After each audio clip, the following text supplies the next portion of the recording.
नमस्कार साथियों, आप सबका पुनः स्वागत है। आज हम लोग डिस्कस करने वाले हैं श्रीमद् भगवद गीता अध्याय 2 श्लोक संख्या 71।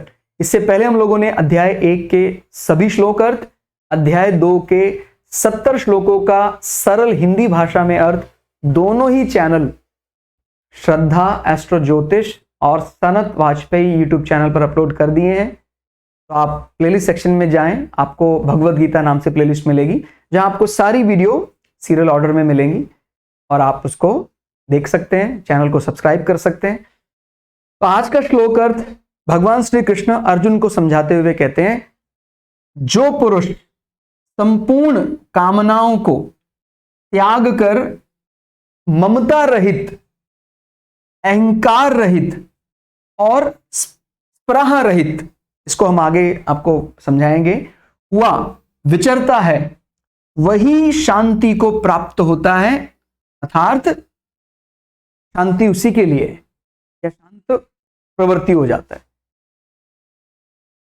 तो अपने जीवन में अभी इस श्लोक में ये 4 चीजों को शामिल करने के लिए कहा गया है। अगर व्यक्ति भीतर बाहर दोनों से शांत होना चाहता है तो क्या 4 गुण व्यक्ति के अंदर यहां बताए गए हैं भगवद गीता श्लोक में। एक तो अत्यधिक जो कामनाएं हम करते हैं, एक तो देखिए रूटीन की जो बात होती है कि भाई अब शरीर है हमारा तो उसको चलाने के लिए जो अन्न पानी चाहिए, वो तो इसको हम कामना में नहीं कह सकते। लेकिन अगर मैंने कोई कामना पाल ली है, कई दफा हमें लग सकता है कि सर कामना में क्या दोष है, लेकिन हमें प्रारब्ध से जो मिलना है वो तो मिलना ही है।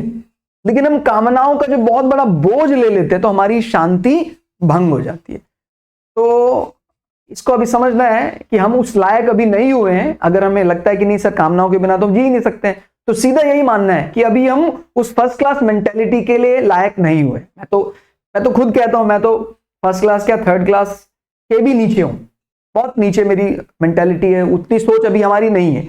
लेकिन अगर हमें ये विचार मन हमारा ग्रहण करने लग जाए कि हाँ मुझे सांसारिक कोई ऐसी कामना नहीं है, तो फिर हम फर्स्ट क्लास विचार के बहुत नजदीक आ गए हैं, फिर हम मुक्ति के बहुत नजदीक है, फिर हम स्थिरप्रज्ञ कह सकते हैं अपने आप।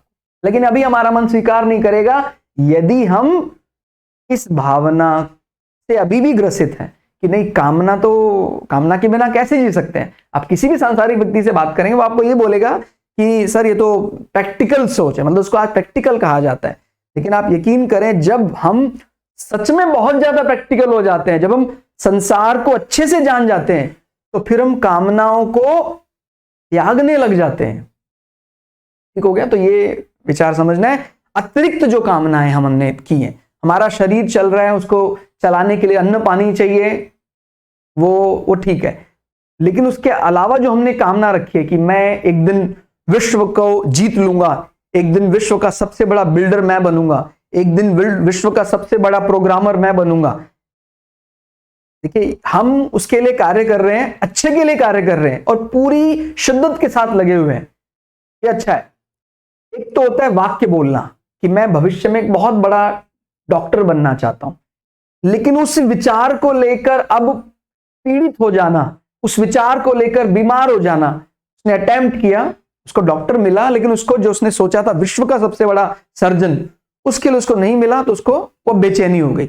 यानी जो शास्त्र वाक्य है उसको ना मानने के कारण वो अपना शरीर बेकार कर रहा है, रात्रि में सो नहीं पा रहा है। तो ये क्या है? कामनाओं का बोझ, जिस कारण से हम अपनी बाहरी और भीतरी शांति खराब कर रहे हैं। तो ध्यान रखना, कामनाओं को त्याग कर, पहली चीज तो ये। फिर ममता रहित। अब यहां पर भी कई व्यक्ति प्रश्न उठा सकते हैं कि भाई ममता जिसके अंदर नहीं है वो काहे का मनुष्य है।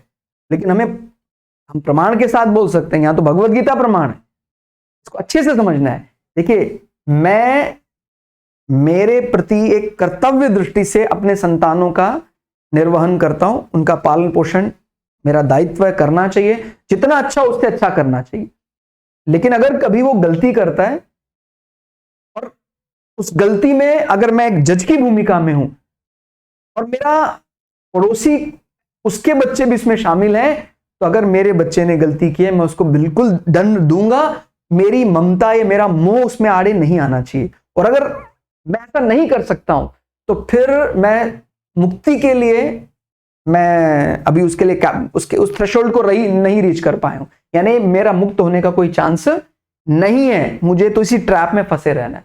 तो ध्यान रखना है, मैं अपने बच्चों के लिए, अपनी संतानों के लिए, अपने माता पिता के लिए, अपने रिलेटिव्स, अपने रिश्तेदारों के लिए, अपने समाज, अपने कुटुंब के लिए जितना अच्छा हो सकता है उससे ज्यादा अच्छा करने का प्रयास करता हूं। लेकिन किसी कारणवश प्रारब्ध नियति ने कुछ और तय किया हुआ है, नहीं हो पाता है, तो मैं उस मोह के कारण, उस ममता के कारण अपना दिन रात का चैन, अपनी शांति को नहीं खो देता हूं। ठीक हो गया?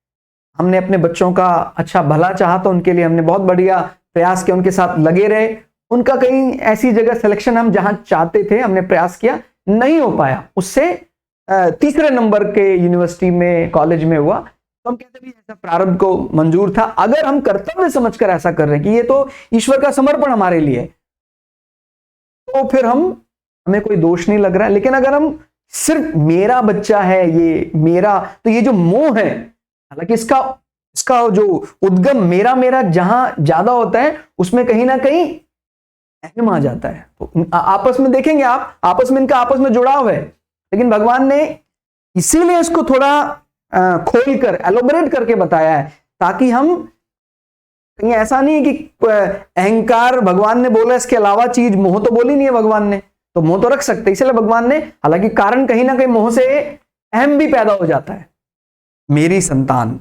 मेरी संतान।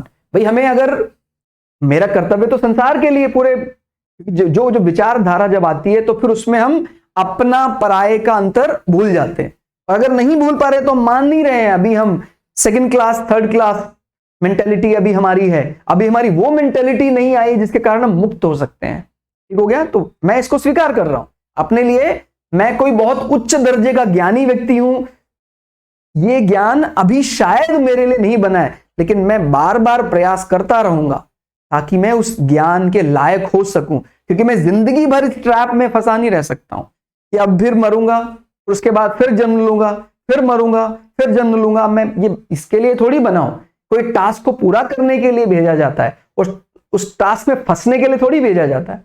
तो इसका रिजल्टेंट क्या है? जन्म लेना, उसका वास्तविकता, वो रिजल्टेंट क्या है? क्या 100 साल भोग लिए उसके बाद दोबारा से आ जाओ?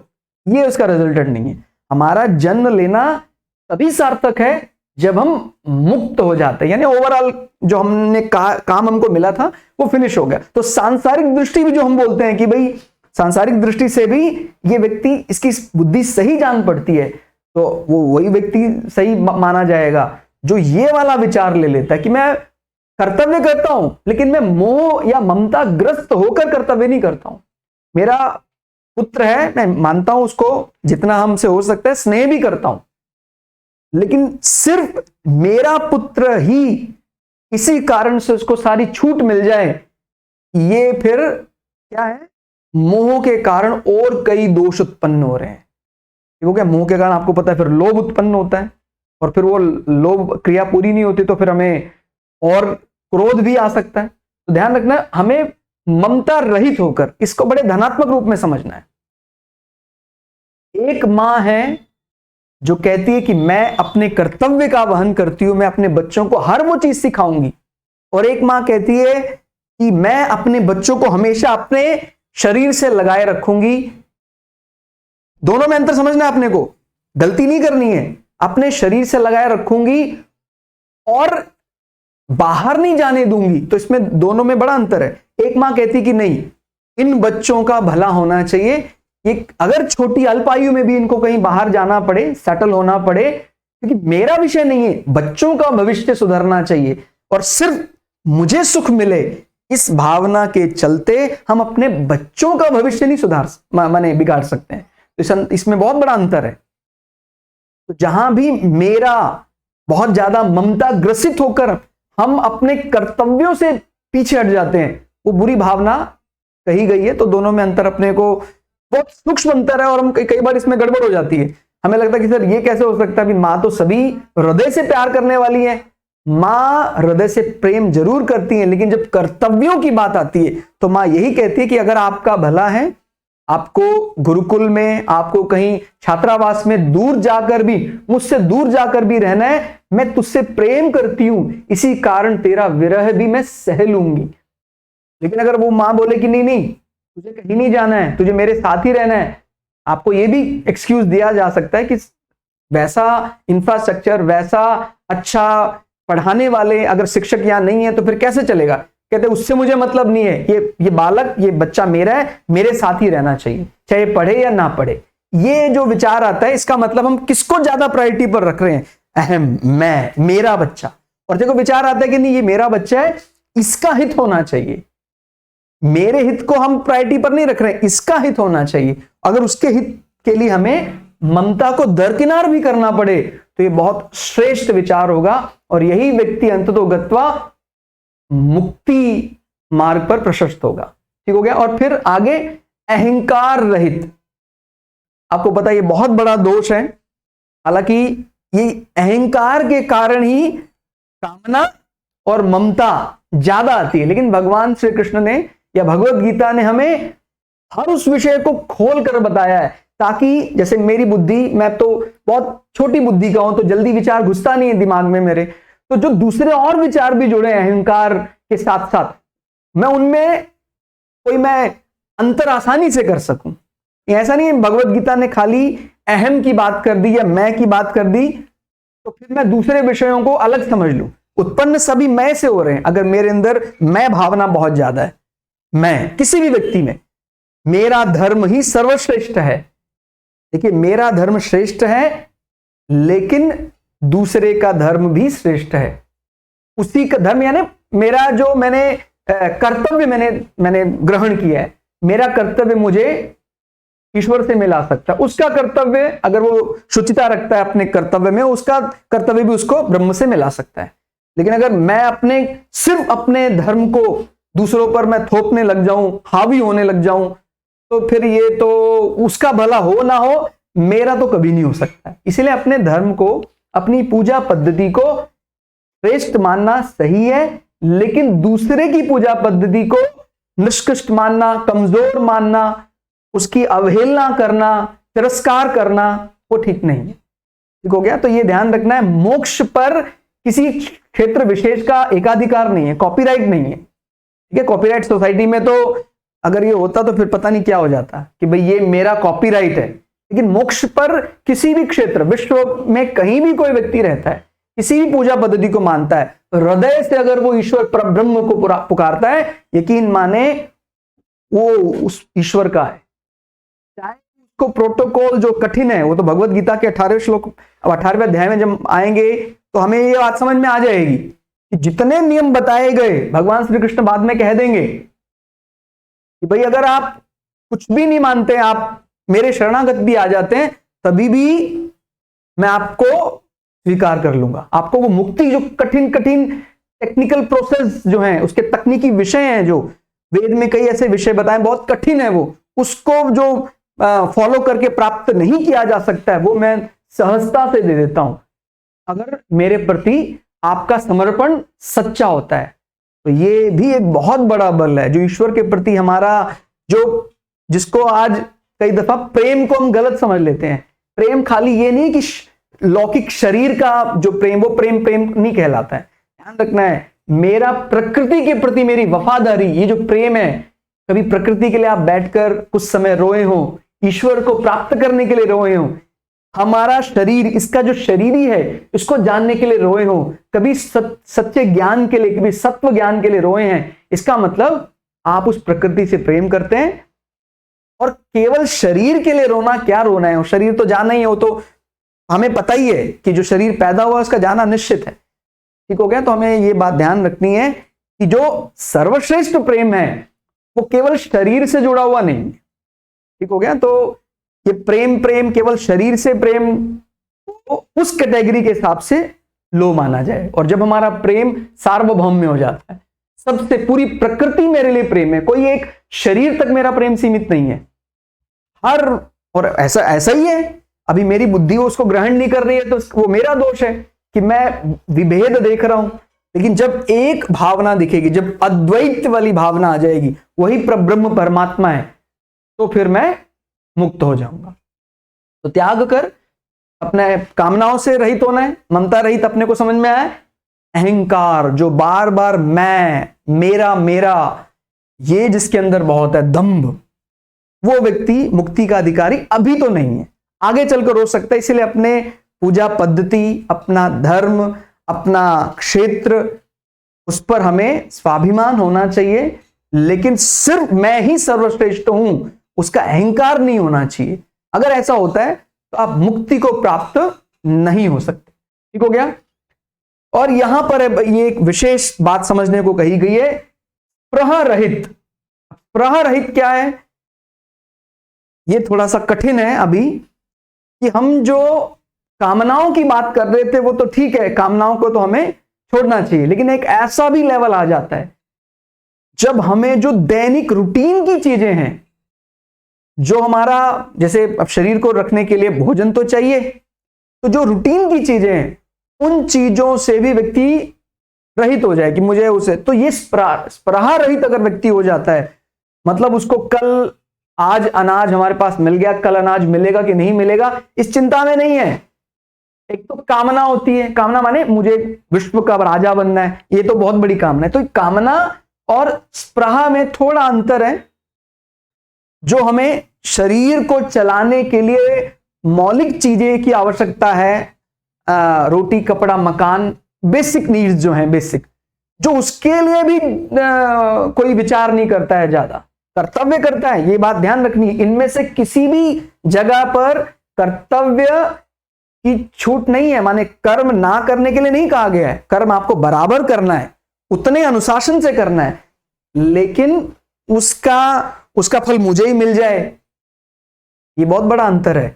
मैं कर्म करता हूं और बहुत अच्छे से करता हूं, बहुत मतलब, और दूसरा व्यक्ति कर्म करता है लेकिन उसका जो निहित उसका फल है उसको चाहिए। तो ये क्या, हम अपने दायरे को सीमित कर देते। और जब मैं कह देता हूं भाई मैंने कर लिया है, कोई देख रहा है कि नहीं देख रहा है, उससे मेरा कोई फर्क नहीं पड़ता है, क्योंकि मैं तो परब्रह्म परमात्मा पूरी प्रकृति के कण कण में देख रहा हूं, वो तो देख ही रहा है। कई व्यक्ति श्रेष्ठ कर्म कब करते हैं, जब कोई व्यक्ति उसको सुपरवाइज कर रहा है तो वो श्रेष्ठ कर्म करता है। तो वो व्यक्ति सिर्फ संसार के ही लायक है, जो श्रेष्ठ कर्म करता है संसार को दिखाने के लिए। और एक व्यक्ति है, कोई देख रहा है नहीं देख रहा है, उससे उसको कोई परवाह नहीं है, वो हमेशा ही श्रेष्ठ कर्म करता है, तो वो व्यक्ति सच्चा मुक्ति का अधिकारी है। तो अपने को ध्यान रखना है, इनमें से कहीं भी कर्म की छूट नहीं है कि भाई आप कर्म ना करें तो काम चल जाएगा। कर्म तो आपको बराबर करना है। आपके अंदर कामना नहीं है तभी भी आपको पूरे कर्तव्य परायण होकर कार्य करना पड़ेगा। आप ममता से रहित है, फिर भी आपकी संतानें, आपके पड़ोसी समाज के लिए आपका जो कर्तव्य है, आपको ममता के बिना भी आपको कर्तव्य करना है, समर्पण भाव में करना है, भक्ति भाव में करना है। अहंकार, मैं, दम्भ मेरा नहीं है, फिर भी अपने समाज के लिए, वसुदैव कुटुंबकम की भावना के लिए कर्म करना है। तो ये ध्यान रखना है कि कर्म की छूट कहीं नहीं मिलती है। कहीं आप सोचे कि अब तो मैं संन्यास ले लिया है मैंने, अब कर्म करने की क्या जरूरत है। ऐसे ही ये एक बहुत बड़ा विचार है। अगर हम यहां तक पहुंच जाते हैं, परारहित, कि जो मेरी रूटीन की चीजें हैं उनके प्रति भी मैं अब, मुझे कोई भय नहीं है। आज मेरे पास हो सकता है, वो भी मैंने मतलब ध्यान नहीं दिया, दूसरे ने मुझे बताया कि आज आपके पास सर इतने लाख रुपए आपके बैंक में है, कल संकट भी आ सकता है, कहता उससे परवाह नहीं है। अन्न पानी, कहता सर ना मिले, कहता कोई ईश्वर देखेगा। तो वो आगे 9वें अध्याय में भी इसी प्रकार का योगक्षेमम वहाम्यम अपने को आता है। वो भी कहीं ना कहीं बताता है कि जब ऐसी भावना आ जाती है, परारहित हो जाता है कोई व्यक्ति, तो फिर ऐसे व्यक्ति का योगक्षेमम भगवान स्वयं देख लेते हैं, यानी जो उसकी रूटीन की चीजें हैं वो भगवान अपने आप दे देगा। तो ये लेकिन एक बहुत उच्च कोटि का विचार है कि मैं आज, मेरे पास एक किलो अनाज है जिसमें हम परिवार के लोग खा सकते थे, तो आज हमने खाया।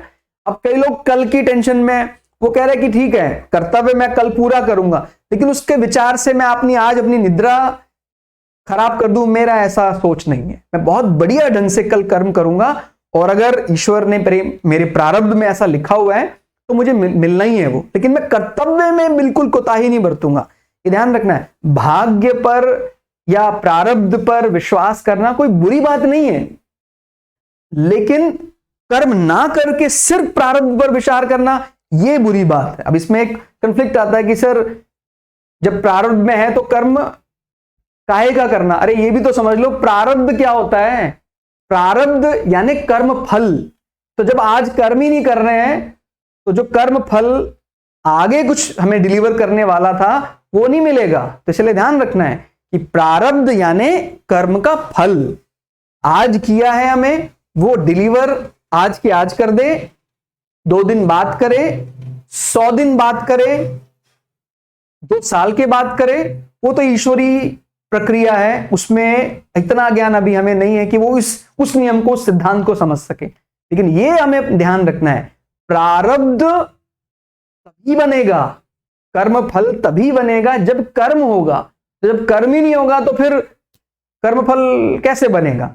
उसमें एक आगे और विचार, बड़ा श्रेष्ठ विचार भी आता है कि अगर हम किसी कर्म को जब अकर्म करके करने लग जाते हैं तो फिर हमारा ना तो अपना पाप बढ़ रहा है ना पुण्य बढ़ रहा है, तो फिर वो मुक्ति का साधन हो जाता है।